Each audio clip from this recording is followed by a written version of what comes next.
Hi guys, PD here, welcome to the channel, welcome to another new video. This is Desert Bus VR. It's a free game and it's available on Steam. I'm playing on the Oculus with touch controls. This is a remake of a classic 1998 game. So let's get straight to it. I've got a score there. Time, trips, toes. What have we got here? Vacation exit. Retirement fund. What's this here? Searching for online games. The game has been designed by Penn and Teller. There's Penn and Teller. Right, I believe I write my name on here. PD. Smiley face. And that will appear on my time card here. There we go. Clock in and start the game. I do believe there is a narrative by Penn and Teller explaining why they made this game. We shall listen to that tale on the bus.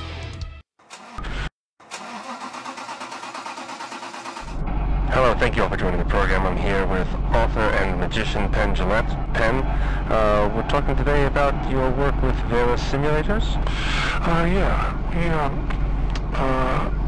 Back in the 90s, Janet Reno, who was Attorney General for The United States. President Bill Clinton. Remember the Waco thing? That was Janet Reno. There was an attack on the compound? Yeah. Well, she was very anti-video game, as was Hillary Clinton and Bill Clinton and Arnold Schwarzenegger and, your dad, everybody. So she gave a speech where she said that they should have video games that dealt with regular jobs, prepare people for the workplace. So her idea for video games was that the video games would be educational. Now by educational, what Janet Reno means is making you a proletariat, getting you as a worker. And she said instead of, simulators that we usually have, like tanks and planes and race cars and submarines and hedgehogs, they would get you ready for a real job.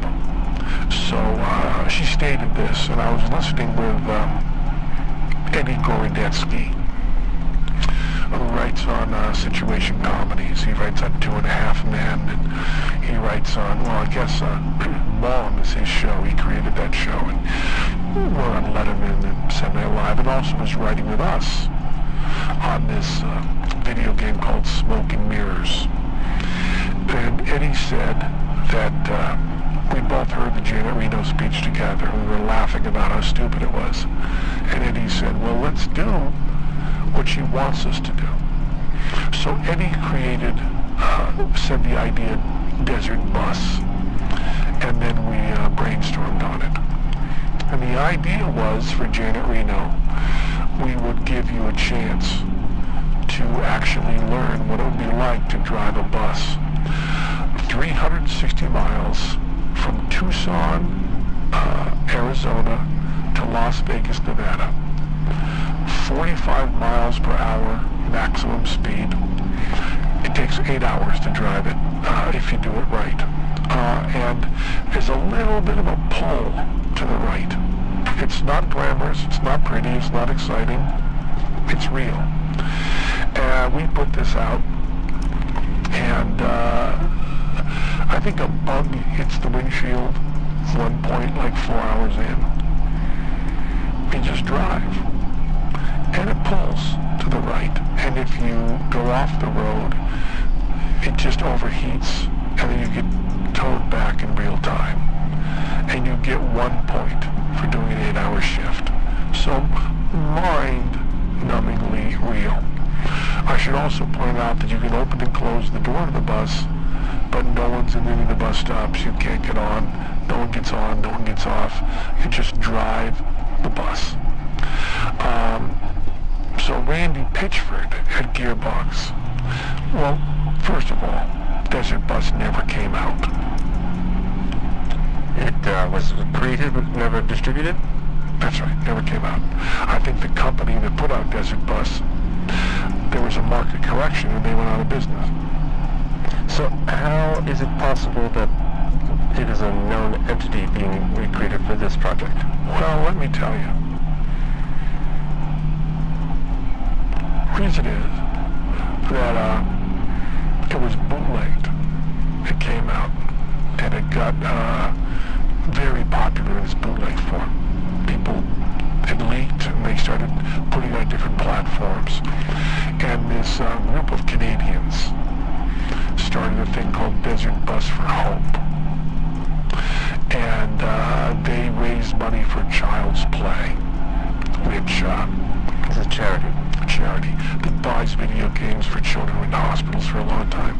And they started driving Desert Bus for charity for 50 hours at a time, just racking up those points. They got like 5, 6, 7 points, amazing numbers. And we would send them pizzas and stuff. And Randy Pitchford heard about that and wanted to put out Desert Bus 2.0. VR version. He wanted full VR. So he bought the bus. As a matter of fact, if you're listening to this, they're going to be using it on the bus. So this will be the first thing you'll hear on your radio. And they bought the bus. That's exciting. And they scanned it. And if you are listening to this on the bus now, you've been going, what, 5, 10 minutes? You've got pretty much 8 hours still to go. Radio is not going to get that good a reception. Eddie also had other ideas that we turned down for his... part of these Terror simulators? Yeah, personally. He wanted to do toll collector. We do an 8-hour shift as a toll collector. Portrait sitter, which I thought was a really good one. You sit, have your portrait drawn, and bird watcher, which I rejected bird watcher as being way, way too interesting. You don't make money bird watching, you know. No. So 360 miles, you probably got now, the speed you're going, you probably got 355 miles to go. You'll be driving a little bit. And we got it really, really accurate. Do you think you will accomplish Janet Reno's suggestion? Well, the question is, someone who does Desert Bus, would they then be prepared to drive a Desert Bus? No. Much like when you play any of these games she doesn't like, you're not qualified to use a weapon. You don't know how to load a gun, or you're hitting buttons. That's not the way guns run. You know how guns run? I've never fired a weapon. You have to load them and stuff.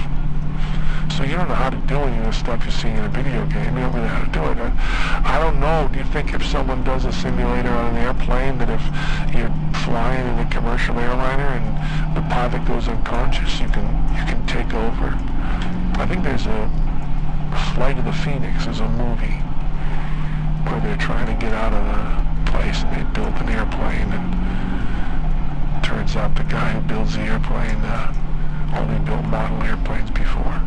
I think that's the big punchline. I'm not familiar with the work. Why would you be? I don't think it's a very successful movie. They remade it though. It wasn't successful there. I think Hugh Laurie was in the remake. Is there I didn't see it. Any thought given to the luggage capacity on this bus? Well, we have a bus. Right. Randy scanned a bus. So that you'd be able to open the bottom compartment? I don't think you can. You think you just sit in the seat. But Randy bought a bus, and they scanned the bus in. So this one should be very accurate. See, Randy wanted to call the Desert Bus 2.0. And I wanted to call it Desert Bus 1.002. Because I wanted there to be a lot of room for big improvements. But Randy says that this is, I haven't done it yet when we're recording this, but Randy says it'll be great. So this is what Janet Reno wants out of a video game. How successful does the game have to be for Gearbox for us to anticipate Total Collector or Portrait Sitter? I don't know. It seems like it'd have to be pretty successful. By the way, this version is set up to only be for charity. I don't think we're selling this. It's going to be, most people that are hearing this now will be playing for charity. I just want you to know, is the charity worth how long you're going to sit here? It'll be a really, really long time. Did you ever play Desert Bus? I've only watched others play. Yeah. For 8 hours? I don't think I made the duration of a trip. Yeah, 8 hours in a bus, driving, pulls to the right.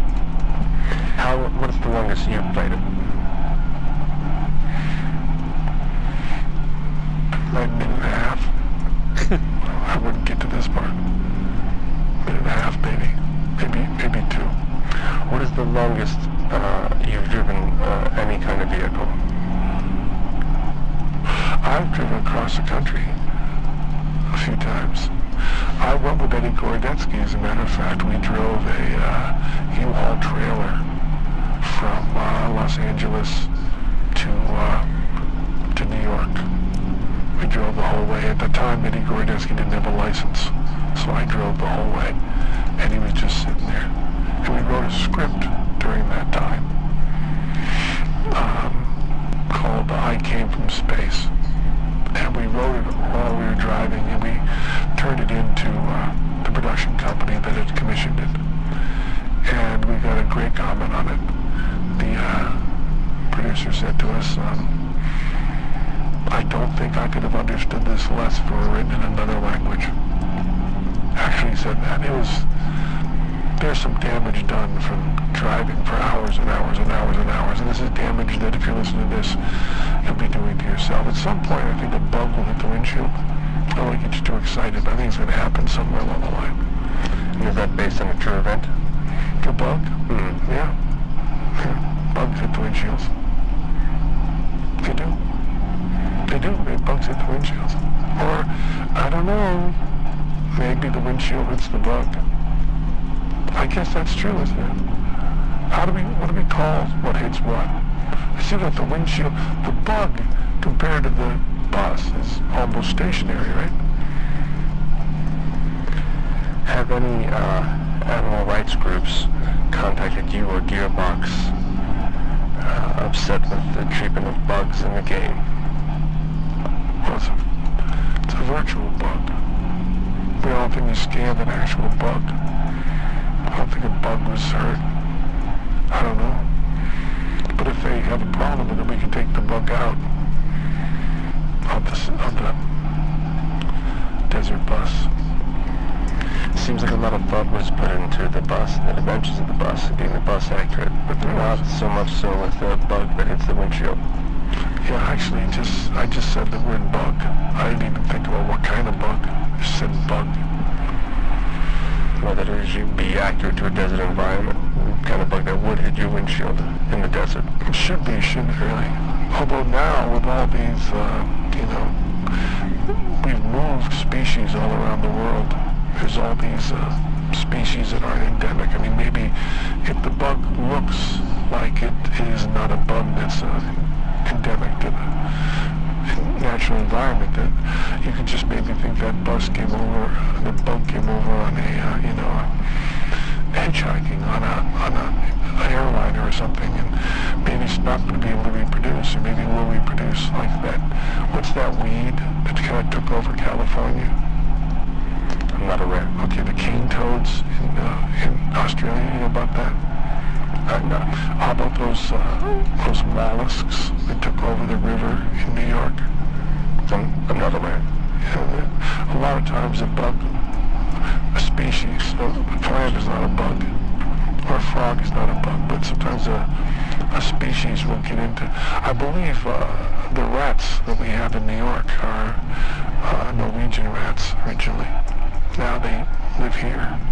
And I believe that the cockroaches that we have here, there's American cockroaches and there's the Madagascar hissing roaches sold some patent to take it out into the south. I wanted to get some stick insects for my tank at home. Do you know what stick insects are? I've seen them, yeah. They're big. I mean, for insects. They're not typically kept as a pet. They are kept as pets. I used to have Pretty stick often insects. in the UK. There was a show they had in the UK. This is true. Called That's My Stick Insect. It was a department on a show. It wasn't the whole show. And they got 3 people who owned stick insects as pets and put their stick insects in cages that were not labeled, different cages. And if the people could identify their stick insect, they were to win a lot of money. They couldn't do it. But I used to have stick insects in my home here in Vegas. I loved them. They're about the length of a hot dog, and they look like a stick, but they're really an insect. And they like to eat eucalyptus leaves. But I wanted to get some for the tank we have now because I thought the children would enjoy them. And stick insects, you have to be very careful. You have to have a special license for a stick insect. The double O is the license to kill. The license to own a stick insect is a different number. It's not like 007 owns stick insects. It's maybe like 342. License to own stick insect. I just made up that number. But it's not a stick insect, but they're afraid that the stick insects get out into the wild, that we might have more stick insects than we want. I'm a guy that wants stick insects, but there's still probably a limit on the number.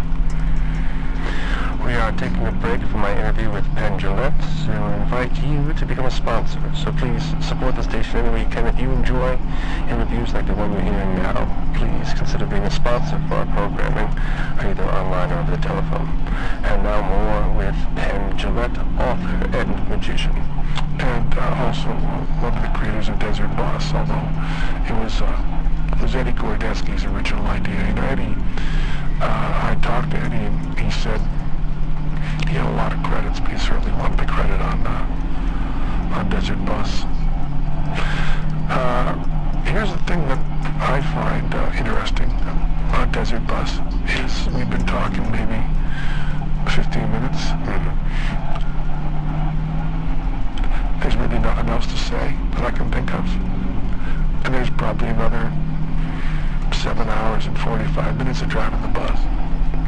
Should drivers of the automobile be concerned about... It's not an automobile, it's a bus. Oh, thank you. It's a bus. It's called Desert Bus. Yes. It's not called Desert Automobile.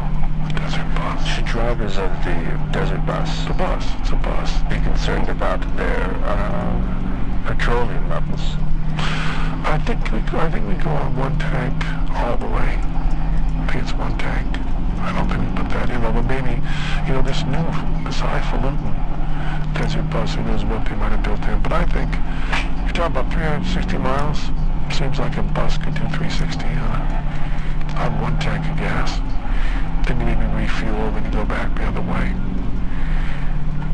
I don't know. What about there's no bio brake or anything for the driver? No. It's, the rest areas are like 200 miles apart. I think you have to find someone else to take the joystick in with you when you're, you know, relieving yourself. You hold the joystick, hold a little bit to the left so it doesn't pull to the right. But mostly it's just meant to be as tedious as real life. And it's from Vegas or to Vegas? Well, it's both. You start out in Tucson, drive to Vegas, get to Vegas, drive to Tucson, get to Tucson, drive to Vegas, get to Vegas, drive to Tucson, get to Tucson, drive to Vegas, get to Vegas, drive to Tucson, get to Tucson, drive to Vegas. Then you go from Vegas to Tucson. Then you get to Tucson, you go back to Vegas. Well, it's not really back to Vegas because you started out in Tucson. So then your aim is back in Vegas to, I lost track. Started to, yeah, I think we were at Tucson. Go to Vegas. Get to Vegas, go to Tucson.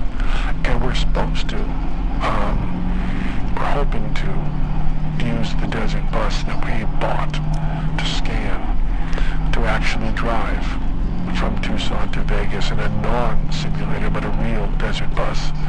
And then for the highest score people on this game, we'll all get together, like 50 of us, and drive in the desert bus really to Vegas and then see the Penn and Teller show. That would be exciting. Really exciting. Vegas. That would just be Tucson to Vegas. Right. We'd do Vegas to Tucson after. You were done. No, just Tucson to Vegas. If I'm on the bus and I parked in Tucson and I went to Vegas, my car is now still in Tucson. Maybe there's another app we can learn called Ride Sharer. We could virtually drive from Las Vegas in like a Lyft or an Uber or something back to Tucson. From my actual car is in Tucson. Well, the virtual car would be, the actual cars in Tucson. We'd have to drive, maybe you'd have to get a real ride share back. Or maybe a bus. Because this is a route that a real bus would drive. Or maybe, what kind of car do you have? It's a Toyota Corolla. What year? 2011. What kind of mileage you got on that? I'm approaching 80,000. I mean the miles on it. What kind of mileage, like miles per gallon? Highway or regular? Well, the Tucson to... That would be highway. Highway mostly, yeah. You can get up to 35. Really? Yeah. You ever drive one of those Priuses? I have driven a Prius, yeah. What do they get? Certainly more. Yeah, more by a lot. Who are the Penn and Teller of Tucson? Just the Penn and Teller. Right. But if I drive back to Tucson, I also want to see a show. I'd maybe see a movie. I don't think they have a thriving theater community. Maybe they do. I don't know. But if you ask me who the Penn and Teller Tucson is, it's Penn and Teller. We're, known that. Yeah. I think they've heard of us in Tucson. I don't know what movie I'd see if I went to Tucson. Well, it'd be a different movie. I mean, maybe now. I've heard Guardians of the Galaxy 2. My children liked it. That's James Gunn. It's a good movie. I'd see that. That's one with the talking raccoon? I also want to see the James Baldwin movie. That's what I would see if it's still in theaters. There's a movie about James Baldwin. It's good. I would think it's good. I haven't seen it. I don't really see movies that much anymore. Because of all the work you've been putting into Desert Bus? I haven't done very much work at all. Matter of fact, most of the work I've done on Desert Bus, you've been here for in the room. That's what's kind of weird about it, because I'm talking about it here and I don't know much about it really, but there you go. Anyway, that's Desert Bus. I want to thank you very much for coming on our program. Thanks for having me. Please, any other projects you have coming up, we'd love to have you back. Thank you. I'm a big fan. Thanks a lot. I never saw you off Broadway, but I bought a program off of eBay. And I like the program a lot. Thank you. Thanks.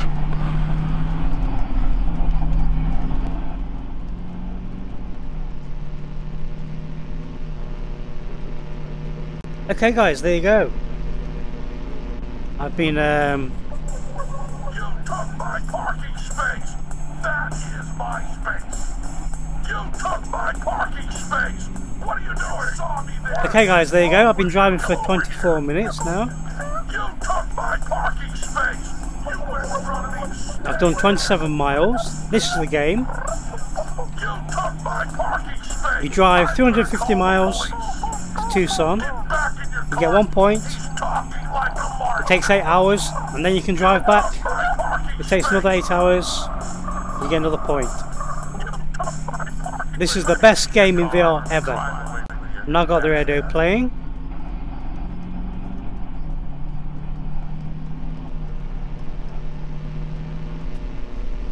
I'm going to show you what happens when I leave the road. They mentioned something about Office Communication Plan 2016. what's that signpost say? 2017. Executive Summary. The district served more than 4,000 So if you leave the road, apparently you get towed back. through grade 12, with over 700 The bus is pulling to the right, so you have to constantly pull to the left. sites and an alternative center. The communication office seeks to support the district. Okay, I've left the road. To educate all students by improving communication and building relationships within the community. The objective of all communication strategies is to meet the district's Okay, I'm being goals. towed back. Current status. Since November. If you leave the game before you do the 8-hour drive, you don't get a point. Dealing with increased scrutiny. So if you quit the game at any time, you lose your points. Due to major issues with Okay budgets guys, thank you for watching, and and I'll see you in the next one. The challenges of maintaining public confidence and communicating effectively with all segments of the community affect not only the school district, but also the community itself. Focus. The Communication and Public Relations Office will focus its resources on leveraging cost-effective social What happens with stand-up? strategies, fostering partnerships with community stakeholders and businesses, using local media where appropriate and feasible, expanding in-house